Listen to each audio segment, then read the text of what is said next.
अलीमा खान ने ये बात की है कि हम धरने का ऐलान खत्म करिए। किस धरने का ऐलान आप खत्म कर रही हैं और कौन सा धरना वहां पे जारी है? उनके अलावा वहां पर वो एमएनएस जाने को तैयार नहीं, पीएस जाने को तैयार नहीं, कि सेंटर जाने को तैयार नहीं। जब आप कैपिटल में जाकर जो कुछ आप करके आए उसका भी नुकसान हुआ इस मुल्क को। पंजाब से, सिंध से, बलूचिस्तान से कोई नहीं गया। खैबर पख्तूनख्वा से लोग गए। कौन लोग गए? वही सरकारी लोग। मैं हूं अहमद वड़ाइच। बानी बेटी इमरान खान की बहन अलीमा खान ने ये कहा है, अडेला जेल के बाहर वो साफियों से बातचीत कर रही थी। उनका ये कहना था कि हमने आज से अपने कारकुनान से कह दिया है, अपने लीडर से भी ये बात कह दी है कि आज के बाद कोई भी अडेला जेल के बाहर नहीं आएगा। धरना हम खत्म कर रहे हैं। अपने अपने इजला में जाएं, वहाँ जाकर स्टेट मूवमेंट की तैयारी करें, वहाँ जाके जो भी कर सकते हैं वो आप करें। एक ये उन्होंने बात की। दूसरी उसके साथ समझ ले कि एक और बयान भी वो बड़ा मानी केस है। मिनिस्टर गौर ने भी ये कहा कि मुलाकातें नहीं होगी अगर बानी पीटीआई के साथ उनकी लीडर्स की या उनकी फैमिलीज की मुलाकातें नहीं होती तो उससे तनाव बढ़ता है, और जब तनाव बढ़ेगा तो फिर नफरतें जन्म लेंगी। तो ये बातें उन्होंने की। दो बातें हैं, लेकिन सबसे पहले मैं बात करना चाहूँगा कि जो उनकी बहन अलीमा खान ने ये बात की है कि हम धरने का ऐलान खत्म करिए। अब पहले तो बात तो ये है कि किस धरने का ऐलान आप खत्म कर रही हैं और कौन सा धरना वहाँ पे जारी है, कौन से लोग वहाँ पे बैठे हैं, कोई आ रहा है वहाँ पर, कोई ऐसी है बात वहाँ पर, या कोई ऐसा आवाम का जमे कफीर या ठाठे मारता हुआ समंदर जिसने चारों तरफ से वहाँ पे घेरा किया हो और आपने उस धरने का ऐलान जो है वो ये ऐलान कर दिया हो कि हम धरना खत्म करें। वहाँ पे लोग अब क्यों नहीं जाएंगे या क्यों नहीं जा रहे हैं लोग? या आप अब जो अगली बात आप कह रहे हैं कि जाएं अपने इलाकों में जाकर स्ट्रीट मूवमेंट की तैयारी करें और जाकर समझ लें कि प्रेशराइज करें रियासत को।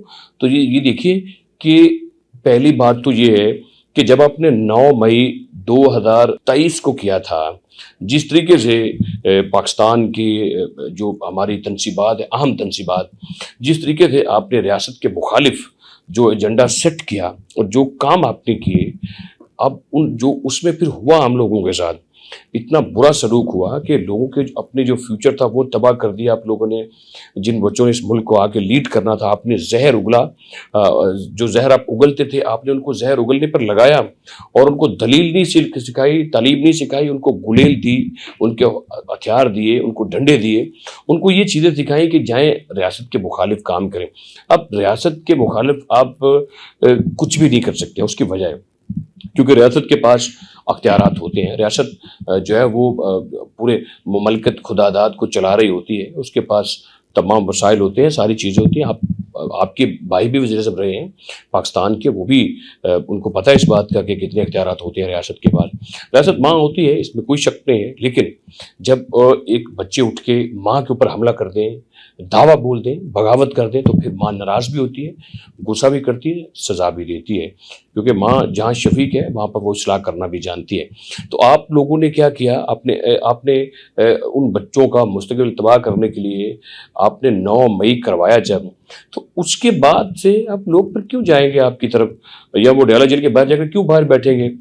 क्या मकासद वहाँ पे वो हासिल कर सकते हैं जाके बाहर बैठकर? आपकी तो पूरी लीडर्स ही वहाँ पे नहीं जाते हैं। मास वाइज चंद एमएनएस के 2-3-4 लगा लें, उनके अलावा वहाँ पर वो एमएनएस जाने को तैयार नहीं है, एमपीएस जाने को तैयार नहीं, आपके सेंटर जाने को तैयार नहीं।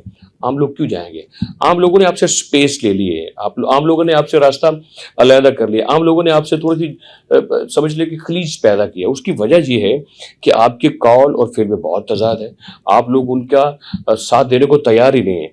जब आपने नौजवानों का साथ दिया ही नहीं, वो जेलों में जाएं, उनके केसेस बन जाएं, अब वो कल को कुछ अपना बाहर नहीं जा सकते, काम नहीं कर सकते, तो फिर क्या जरूरत है उनको आप लोगों के पीछे आगे काम करने की? और वैसे भी नौजवान इस बात को बहुत अच्छी तरह से समझ गए कि हमने इन लोगों के पीछे नहीं जाना है। ये मफादप्रस्त लोग हैं, ये मफादप्रस्त टोला है, तो लिहाजा इस टोले से थोड़ा सा खलीज बाकी रहनी चाहिए, स्पेस पैदा करनी चाहिए, जो कि बहुत ही अच्छा काम किया नौजवानों ने, जो कि फिर बाद में नहीं आए। लेकिन ये देखिए कि 2023 में 9 मई के बाद बहुत फर्क पैदा हुआ कि लोगों ने जाना छोड़ दिया, और 26 नवंबर जब 2024 को 26 नवंबर आता है, जिस तरीके से फिर रियासत के ऊपर दावा बोला जाता है और इस्लामाबाद में जाकर बानी पीछे की अहलिया बुशरा बेगम और उस वक्त के चीफ मिनिस्टर अली मीर गंडापुर, इसमें कोई शक नहीं, दोनों के आपस में टकराव था, तजाद था कि वो वहां तक नहीं जाना चाहते थे जहां तक बुशरा बेगम लेकर चली गई। 26 नवंबर हुआ, उसमें भी नुकसान किया आप लोगों ने, दावा बोला रियासत के मरकज़ के ऊपर जाकर। तो ये देखिए कि जब आप कैपिटल में जाकर जो कुछ आप करके आए, उसका भी नुकसान हुआ इस मुल्क को। लेकिन आपके साथ पंजाब से, सिंध से, बलूचिस्तान से कोई नहीं गया। कोई नौजवान लीडरशिप जाने को तैयार नहीं है, या नौजवान आपके साथ जाने को तैयार नहीं।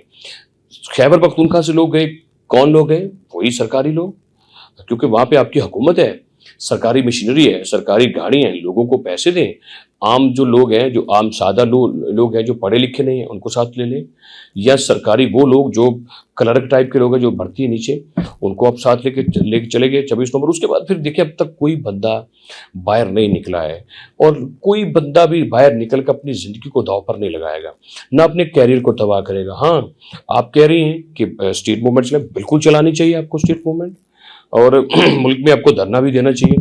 लेकिन उसके लिए मेरी गुजारिश सिर्फ एक इतनी सी है कि आप धरना दें, स्ट्रीट मूवमेंट भी चलाएं, लेकिन भानी बेटे के बच्चों को बुलाएं, अपने अपने भतीजों को बुलाएं।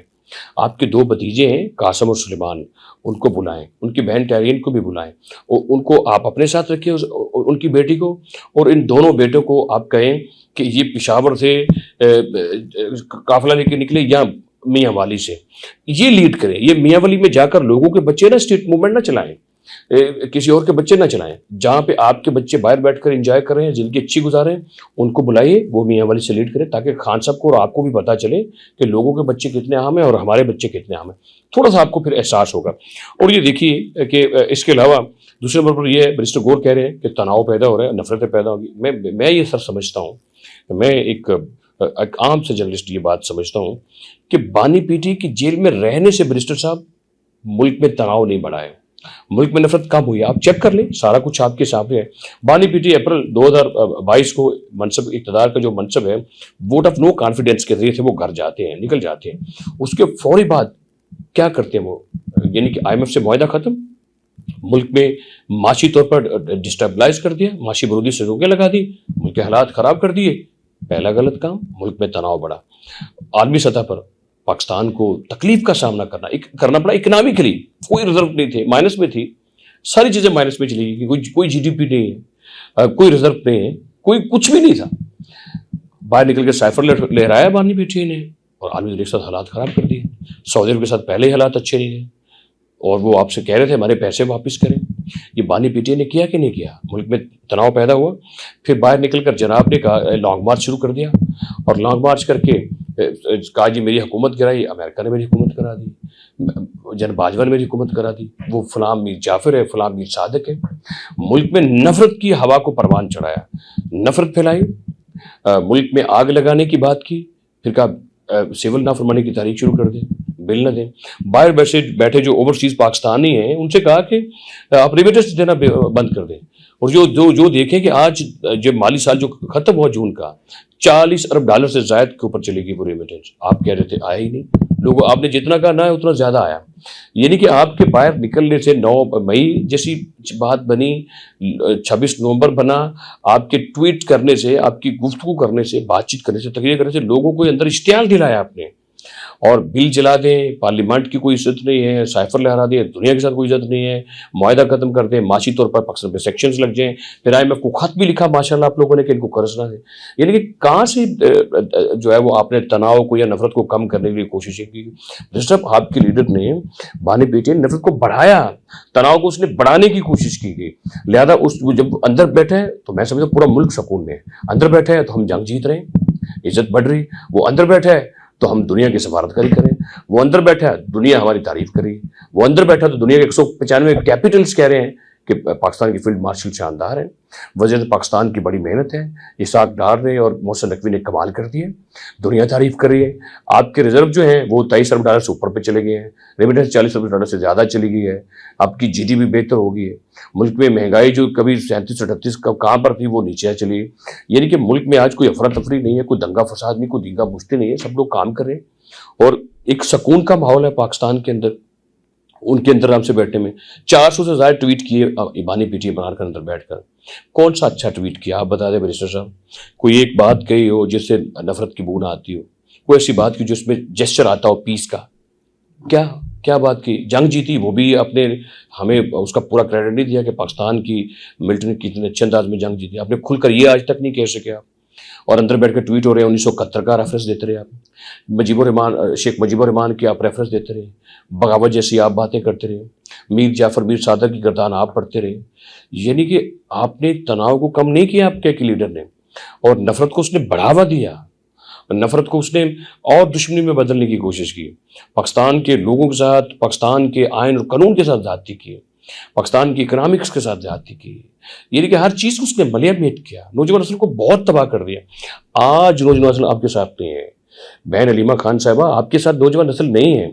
आपकी स्ट्रीट मूवमेंट कभी कामयाब नहीं हो सकती। हाँ, एक शर्त में मैं आपके साथ हूं, एक शर्त में वो कामयाब हो सकती है, और उस स्ट्रीट मूवमेंट में हम भी साथ देने को तैयार हैं, हम साथ जाने को तैयार हैं। आपकी स्ट्रीट मूवमेंट है, अगर वो स्ट्रीट मूवमेंट खवातीन की तरफ से बानी पीटी की बेटी टैरियन लीड करें, और लड़कों की तरफ से, मर्दों की तरफ से, और नौजवानों की तरफ से, बल्कि वो उनके कासिम और सुलेमान लीड करें, फिर वो कामयाबी होगी।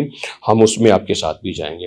लिहाजा इसके अलावा ना कोई आपकी स्ट्रीट मूवमेंट है, ना आपका कोई धरना है, ना आपका कोई जुलूस है, ना आपके पास कोई सियासी बात है, ना आपके पास कोई जमहूरी बात है, ना आपके पास कोई मुकालमा करने की बात है, ना आपके पास कोई ऐसी बात है कि आप सियासी डायलॉग करके आगे बढ़ सकें।